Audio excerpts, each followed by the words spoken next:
நீங்க என்ன சொல்லிருக்கீங்க, முதல் கையெழுத்து HRNC அபாலிஷன் சொல்லிருக்கீங்க இல்லையா? அதுல 3 பங்கு கேள்வி இருக்கு. 3 பக்கம் 3 பங்கு.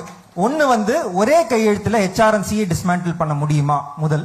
ரெண்டாவது, கோயில்கள் அப்ப யாரு பாத்துப்பாங்க. மூணாவது, இப்ப 20% ஆஃப் கோயில் கலெக்ஷன் கவர்மெண்ட்டுக்கு போகுது. அப்ப அது போச்சுன்னா கவர்மெண்டோட ஏற்கனவே காசு இல்லைன்றாங்க, இந்த காசும் இல்லைன்னா என்ன பண்ணுவாங்க? இந்த 3 பார்ட். எனக்கு ரொம்ப சந்தோஷங்க. முக்கியமான கேள்வியை சரியான நேரத்தில் கேட்டிருக்காங்க. ஏன்னா எனக்கும் ஒரு வாய்ப்பு, இதுக்கு ஒரு பாலிசி கைட்லைன் எங்க மைண்ட்ல இருக்கக்கூடிய திங்கிங் உங்கள்கிட்ட ஷேர் பண்றதுக்கு ஒரு வாய்ப்புங்க.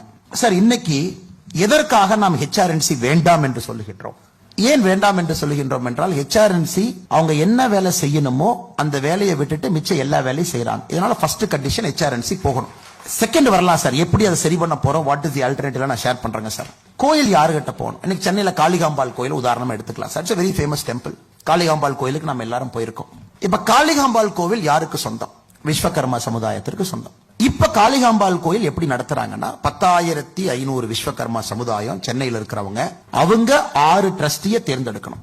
Everybody will vote. எவ்வளவு டெமோக்ராட்டிக் பாருங்க. ஏன்னா first right of the temple belongs to community. அதுக்கு தான் கோயில் கட்டினாங்க. எல்லா கோயிலுக்கும் இதே மாதிரி தமிழ்நாடு முழுசு நீங்க பாத்தீங்கன்னா every temple is like this.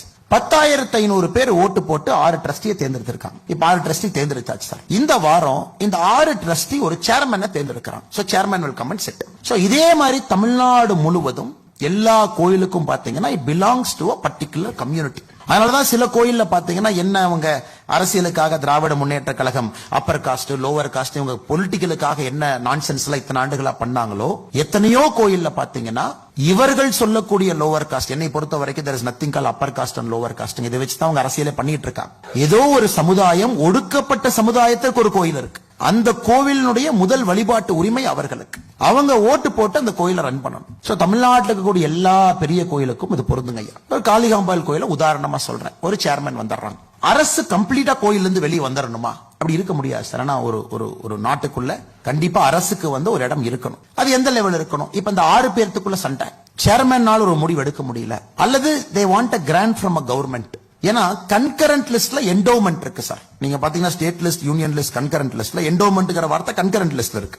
ஏன்னா நம்ம கான்ஸ்டிடியூஷன் உருவாக்கும் பொழுதே நம்முடைய மேக்கர்ஸ் ஆஃப் கான்ஸ்டிடியூஷன் என்டோமெண்ட்டை கன்கரண்ட் லிஸ்ட்ல ஒரு காரணத்துக்காக வச்சிருக்காங்க. சோ கவர்மெண்ட் இருக்கணும், ஆனா இதற்காகவே கவர்மெண்ட் இருக்கக்கூடாது. தாசில்தாருக்கு இருக்கக்கூடிய பல வேலையில ஒரு கோவில் இருக்கக்கூடிய டிஸ்பியூட், ஒரு லேண்ட் பிரச்சனை, அதை திரும்ப ரீக்ளைம் பண்றாங்க. கோர்ட்டுக்கும் கோயிலுக்கு ஒரு பிரச்சனை தாசில்தார் லெவல்ல. இதை போன்ற அலுவலக ஆபீசர்ஸ் எத்தனையோ வேலையை பார்க்கக்கூடிய ஒரு தாசில்தார் ஒரு கோயில் வேலையை ஒரு டிஸ்பியூட் ரெசல்யூஷன் அத்தாரிட்டியா இருக்கணுமோ தவிர, இவர்களே கோயிலுக்குள்ள போய் டிஸ்பியூட்டை ஏற்படுத்தக்கூடிய அத்தாரிட்டி ஒரு ஜேசியினுடைய வேலை என்ன சார்? எந்த கோயில்ல சண்டை போடுவாங்கன்னு உட்கார்ந்து இருக்காங்க. இந்த கோயில்ல சண்டை போட்டா HRNC உள்ள கொண்டு போயிடலாம். இப்ப தமிழ்நாட்டுடைய ஃபேவரட் ஸ்டைல் என்ன சார்? இப்ப திமுக குலதெய்வம் கோயில் எங்க எல்லாம் சண்டையா உள்ள HRNC போயிட்டு இருக்கு. நீ 2 பேர் சண்டை போட்டியா, உனக்கு 2 செட் ஆலியா, அதை சால்வ் பண்ண வேண்டும் என்கின்ற இது கிடையாது அவங்களுக்கு. ஊர்ல ஒரு பீஸ் கமிட்டி மீட்டிங் போட்டு தாசில்தாரை வச்சு எல்லா ஊர் மக்கள்லாம் வந்து உட்காருங்க, ஏன் குலதெய்வம் கோயிலுக்கு சண்டை போட்டுக்கிறீங்க, சால்வ் பண்ணுவோம். அது போன்று எங்கேயும் HRNC நடத்தாது சார். சண்டையா ஒரு குரூப் நேரா HRNC போய் பெட்டிஷன் போடுறாங்களா, HRNC ஆக்டினுடைய செக்ஷன் இன்வோக் பண்ணி நேரா போய் அந்த கோயிலை கண்ட்ரோல் எடுத்து ஃபிட் ஆபீசர் போட்டுருவாங்க சார். இது நாங்க ஏதோ மேம்போக்கா அப்படியே பேசல சார். நிறைய ஸ்டடி பண்ணி யோசிச்சு பிராக்டிக்கலான ஒரு சொல்யூஷன் இருக்கிறனால தான் ஸ்ரீரங்கத்துல நம்முடைய பாத யாத்திரை 100வது தொகுதியில் நாங்க சொன்னோம் HRNC நம்ம எடுத்துருவோம். So temples have to go back to the community to sustain itself. இல்ல டெம்பிள் சஸ்டைன் ஆகாதுங்க சார். இன்னைக்கு கோயிலை பொறுத்தவரை 12%, 6%, 18% மட்டும்தான் உங்களுடைய உண்டியல் பணத்தை எடுக்க முடியும். Administrative cost 12%, auditing cost 6%, 18%. ஆனா இன்னைக்கு நீங்க பாத்தீங்கன்னா ஒரு HRNC அதிகாரியினுடைய டீ செலவுக்கு அவங்க போடுற சென்னையில போடுற மீட்டிங் செலவை ஏதோ ஒரு HRNC கோயில் கணக்கு காட்டியிருப்பாங்க.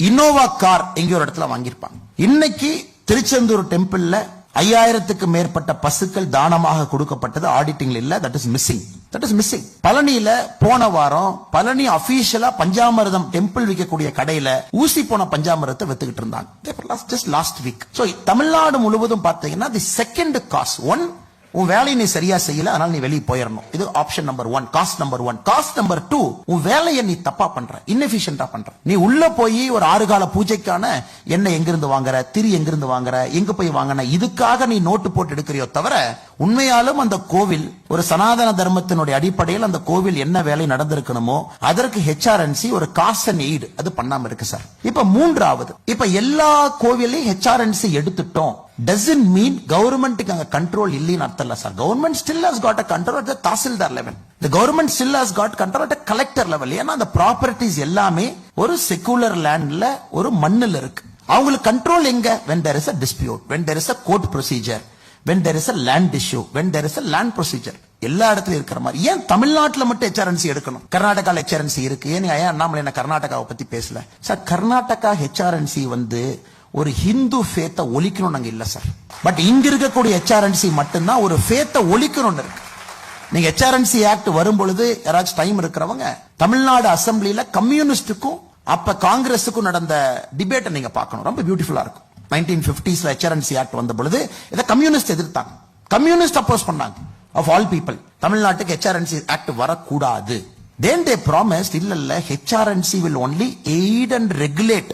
ஏற்கனவே கோயில் இருக்கக்கூடிய என்னென்ன சம்பிரதாயங்கள் இருக்கோ நாங்க எய்டு பண்ணி ரெகுலேட் பண்றதுக்கு மட்டும்தான் இருக்கோ தவிர நாங்க எக்ஸ்ட்ரா எந்த வேலையும் செய்ய மாட்டோம்னு கன்வின்ஸ் பண்ணி தான் HRNC ஆக்ட் தமிழக சட்டமன்றத்துல பாஸ் ஆச்சு. ஃப்ரீயா இருக்கிறவங்க அந்த டிபேட் நீங்க படிச்சு பார்க்கலாம். ஆனா இன்னைக்கு யாராச்சும் சொல்ல முடியுமா HRNC தமிழ்நாட்டுல இருக்கிறதே டு எய்ட் அண்ட் ரெகுலேட் சொல்ல முடியுமா சார்? இல்லை இல்லை. வன்மம் அவங்களுக்கு இருக்கு. ஒரு கோயிலுக்குள்ள எப்படி போகணும்னு யோசிக்கிறாங்க. குறிப்பாக சிதம்பரம் தீட்சிதார் இஷ்யூ எல்லாம் பாத்தீங்கன்னா சுப்ரீம் கோர்ட்டினுடைய கண்டிஷன்ஸை பல இடத்துல தொடர்ந்து வயலேட் பண்ணிட்டே இருக்காங்க. அது ஒரு வன்மத்தோடு செயல்பட்டு கொண்டிருக்கின்றார். அதனால்தான் கோவில்கள் கம்யூனிட்டியை நோக்கி போகணும், டெமோக்ராட்டிக் ப்ராசஸ் இருக்கணும். அல்லது கம்யூனிட்டிக்கு இல்லாம அந்த ஊருக்கு சொந்தம். இன்னைக்கு நீங்க திருத்தணி போங்க சார். திருத்தணியில அந்த உள்ளூர் மக்கள் முருகபெருமான கிட்ட வரைக்கும் போய் வழிபடுறதுக்கு காலங்காலமாக அவர்களுக்கு அனுமதி. ஆனா இன்னைக்கு திருத்தணியில உள்ளூர் மக்கள் போய் முருகபெருமான போய் பார்க்கணும்னா 200 ரூபாய் பணம் வாங்கிட்டு அந்த ஸ்பெஷலுக்குள்ள போய் நிக்கணும். யாத்திரையின் போது அவங்க எல்லாம் கம்ப்ளைண்ட் பண்ணாங்க, சார் எங்க ஊர் கோயில் ஃபர்ஸ்ட் ரைட் எங்களுக்கு, நாங்க ஏன் 200 ரூபாய் பணம் வாங்கிட்டு ஏன் போனோம்? Sir the fundamental concept of temple itself is defeated. temple first right belongs to that locality. அந்த ஊர் மக்களுக்கு தான் முதல் ரைட். நாமெல்லாம் டூரிஸ்ட். நான் கரூர்ல இருந்து கிளம்பி கோயம்புத்தூர்ல இருந்து கிளம்பி திருத்தணி போறேன்னா சார் நான் யாராக இருந்தாலும் my right is secondary to the people of Tiruttani. திருத்தணில யாராக இருக்கட்டும், எந்த கம்யூனிட்டி வேணாலும் இருக்கட்டும், எப்படிப்பட்ட மக்களாக இருக்கட்டும், ஃபர்ஸ்ட் ரைட் அவங்களுக்கு. இதை உடைப்பதற்கு எந்த HRNCக்கு அனுமதி இல்ல சார். இது மூன்றாவது பெரிய பிரச்சனை. ஏன்னா அந்த மண்ணினுடைய தன்மை. நான்காவது பிரச்சனை, இன்னைக்கு எல்லா கோயில் எப்படி இருக்கு சார்? டெம்பிள் இவ்வளவு பணம் வருது, அதான் நீங்க என்டோமெண்ட் டிபார்ட்மெண்ட் டெபாசிட்ல வச்சிருக்கீங்க 300 கோடி 340 கோடி காலங்காலமா வச்சிருக்கீங்க. டெம்பிள சுத்தி எப்படி இருக்கு sir? the sewage very bad. டெம்பிளுக்கு வர்ற பக்தாதிகளுக்கு absolutely zero facility. Stray bulls எல்லா இடத்துலயும் இருக்கும், ஸ்மெல் எல்லா இடத்துலயும் இருக்கும், சுத்தி இருக்கக்கூடிய ரோடு பாட் ஹோல்ஸா இருக்கும். கடவுள் என்ன சார் பாவம் பண்ணாரு? கடவுள் பேர்ல காசு வாங்கி அதை என்டோமெண்ட் டிபார்ட்மெண்ட் ஏதோ ஒரு இடத்துல பேங்க்ல டெபாசிட் பண்ணி அந்த கோவிலை சுத்தி கூட அடிப்படை வசதி செய்ய முடியவில்லை என்றால் எதற்கு அந்த பணம்? அதனால திரும்ப உள்ளூர்காரங்களுக்கும் கம்யூனிட்டிக்கு இது போகும் பொழுது use a certain percentage of money for the development of that region. திருத்தணியிலிருந்து வரக்கூடிய பணத்தினுடைய ஒரு சதவீதம் திருத்தணியினுடைய வளர்ச்சிக்கு செல்ல வேண்டும். மக்கள் ரோட்ல அத்தனை பேர் திருத்தணிக்கு வருவாங்க, give them better roads. Tiruttani லாட்ஜ்ல தள்ளுவாங்க, give them better lodges. அவங்களுக்கு ஃப்ரீ ட்ரிங்கிங் வாட்டர் ஃபெசிலிட்டி. அந்த ஊருக்கு டெவலப் பண்ணிட்டு a certain percentage you contribute to the state coffer.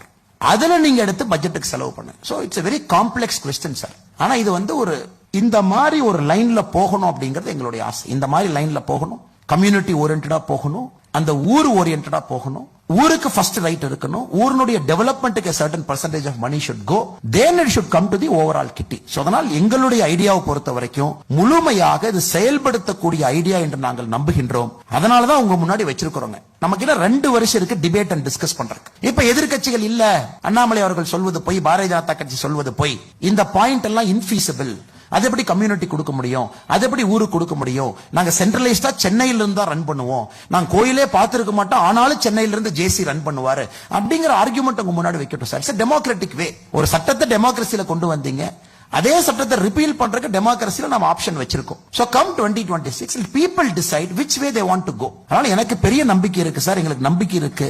2024 இதுவரைக்கும் தமிழ்நாட்டுல எந்த எலெக்ஷனுமே இஷ்யூ பேஸ்ட் எலெக்ஷன் இல்ல சார். நீங்க பாருங்க, எலெக்ஷனுக்கு முன்னாடி சனாதன தர்மம் பேசுவாங்க. சரி 2024 எலெக்ஷன் சனாதன தர்மம் வச்சுக்கலாமா தமிழ்நாட்டுல வாங்கினா? இல்ல அது எலெக்ஷன் முடிஞ்சுதான் பேசுவாங்க. இது எப்படின்னா அந்த வடிவேல் சொல்ற மாதிரி செவ்வாய்க்கிழமை மட்டும் அன்னை அடிக்க மாட்டேன், வியாழக்கிழமை சண்டைக்கு வர மாட்டேன், வெள்ளிக்கிழமை கூச்சல் போட மாட்டேன், சனிக்கிழமை கத்த மாட்டேன், அப்ப எந்த கிழமையா நீ சண்டைக்கு வருவேன்? சோ தமிழ்நாட்டுல பர்னிங் இஷ்யூஸ் எதுவுமே பப்ளிக்ட்ட வைக்கல சார். நீட் வேண்டுமா வேண்டாமா வைக்கவில்லை, சனாதன தர்மம் எப்படி வைக்கவில்லை, HRNC ஆக்ட் எடுக்கணுமா எடுக்கக்கூடாதா வைக்கல. சோ தமிழ்நாட்டினுடைய எலெக்ஷன்ஸ் எல்லாம் பாத்தீங்கன்னா இவரு வேண்டாம் இவரு வேணும் அப்படிங்கறத நடக்குது. So 2026 பொறுத்த வரைக்கும் sir we are very clear, we want it to be an issue based election. Let people decide. எனக்கு இது வேணும் இது வேண்டாம். எல்லா கட்சிகளும் தங்கள் நிலைப்பாட்டை தெளிவா சொல்லட்டும். அதன் பிறகு யார் மக்களுக்கு ஆதரவு கொடுத்து ஆட்சி கொண்டு வருகின்றார்களோ அந்த கட்சி தான் சொன்ன நிலைப்பாட்டை செய்யட்டும் sir. Not freebies, not money, not splurging cash, but on issues. issue based Tamil Nadu போக வேண்டிய கட்டாயம் இருப்பதாக நாங்கள் கருதுகின்றோம்.